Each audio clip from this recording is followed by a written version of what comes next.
Before we get started, I would like to introduce myself. My name is Nurul Azifah Karamah with ID number 20400124007, and I made this video formally to complete my assignment about the key concept of morphology. So, without any further ado, let's get started. The first question is, what is morphology and how does it bridge the gap between sound and meaning in language? To understand morphology clearly, we must understand the basic concept that exists in study. The basic concept can be known by examining the definition of morphology. I quote from the book Linguistic Basic Theory in English Language Teaching by Dr. Kaharuddin, S.IP. M.Hum, which present two definitions, namely definition of source and also expert. In Britannica.com, morphology in linguistics is defined as the study of the internal construction of words. Language vary widely, and the degree to which words can be analyzed into word elements or morphemes. The second is how linguists define morphology according to Andreessen et al. 1992. Morphology in linguistics is the study of the forms of words and the way in which words are related to other words of the same language. After analyzing the definition from two perspectives, we will find the key words concerning morphology which are mutually shared among the definition, namely word structure, word pattern, and also word formation. Morphology connects sounds and meaning by creating a system where certain sound sequence or morphemes are consistently associated with specific meanings or grammatical function. For example, sound pattern signal meaning. When you hear sound S in the end of non-English, your brain automatically registers the meaning of a plural. It's because morpheme S.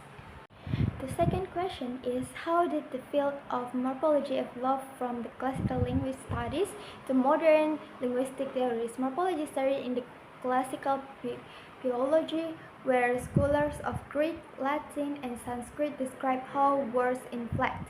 In 19th century, historical comparative linguistics study inflection to trace language families. Early 20th century structuralists treated morphology as a synchronous system focusing on morpheme segmentation. From the 1916, generative grammar and later models lexical morphology, distributed morphology, paradigm function morphology explored how word structure interact with syntax and phonology. Today, morphology is a theory-rich field connecting typology, physical linguistics, and computation. From the reference in Hespelmat, Understanding Morphology, London. We move to the third question. Why is morphological knowledge important for English language teachers, especially in terms of vocabularies of instruction and error correction? My answer is morphology is very helpful as an English teacher because it can be tools to improve morphological awareness for students. The perspective from online sources prove that most of students say that this is helping them understand how words are made up of meaningful components. Focuses on intentional morphological instruction can improve students' comprehension, word recognition, spelling, and writing skills. Morphology also useful for improving vocabularies and language skills. This is because it helps break down words into their component parts, making it easier and clear to understand their meanings and how they're formed. By understanding the meanings of individual morphemes, it can be easier to infer the meanings of new words that contain those morphemes. By understanding how morphemes are used to form words, it can be easier to learn new words and recognize the relationship between words. This is in the part because morphemic analysis aids in identifying and understanding the root words and the reflectional morphemes.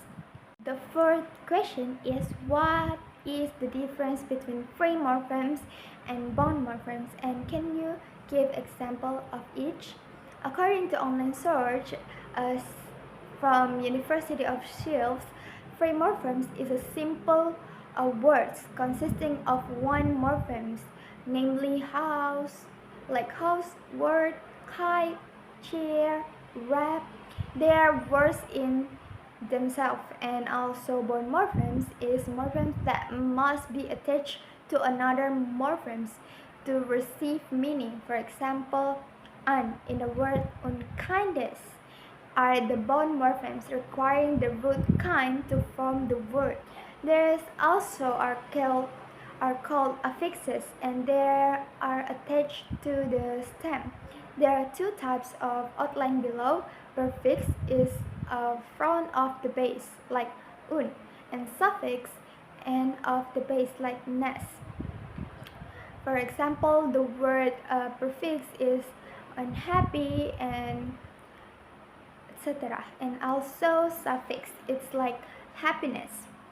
And then the last question is, how did morphological instruction help students in the case studies presented, particularly in terms of vocabulary acquisition and grammatical accuracy?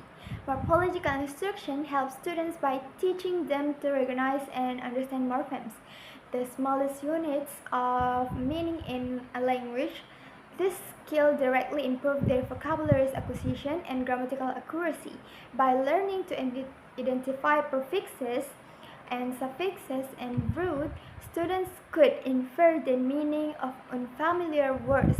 This strategy moved beyond rote memorization, enabling them to build a large vocabulary more efficiently by understanding how new words are constructed from familiar parts. For example, knowing the root part of to carry help them understand transport, export, and portable. Morphological instruction and change grammatical accuracy by clarifying the function of inflectional morphemes. Students learn how suffixes change a word tense, like walk versus walk, number, books versus books, of part of speech like teach versus teacher. This understanding led to fewer errors in verb conjugation, non-verb agreement, and overall sentence structure, resulting in more coherent writing. I think that's all of my explanation. Thank you for listening, and wassalamualaikum warahmatullahi wabarakatuh.